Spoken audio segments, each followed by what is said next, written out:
Ever since the darkest days of World War II, there's been what each side has described as a special relationship between the United States and Great Britain.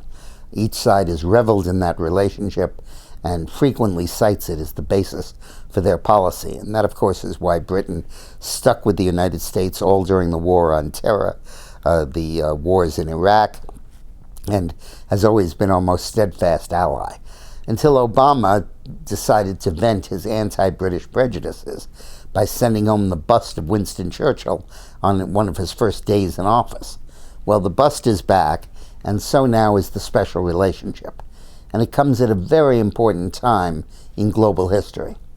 Britain has just moved away from Europe and leaving the European Union, is moving out with its Commonwealth into the world stage. And the fact that President Trump, who is avowedly someone who's skeptical of trade and its impact on the U.S. economy, is reaching out to Britain to meet with Prime Minister Theresa May to discuss new trade relations and other relations between the two countries is of enormous symbolic significance.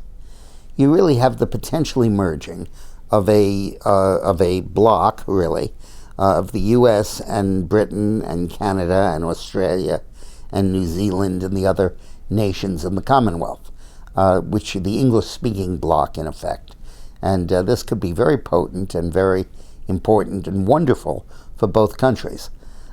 I wrote an article about 10 years ago when I was working for Brexit, what became Brexit, where I said, have you noticed in a map of the world the obvious fact that the Atlantic Ocean is now narrower than the English Channel?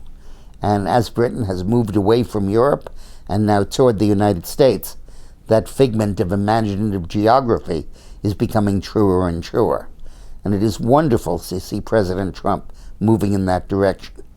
When you take US, Canada, Britain, and the other countries, and then add to them India, also peace-loving, also English-speaking, also growing tremendously, you really, I believe, have the seeds of the New World Order, which I think will be far more potent economically than China, because it's ultimately based on shared values, freedom, liberty, democracy, and the free flow of information.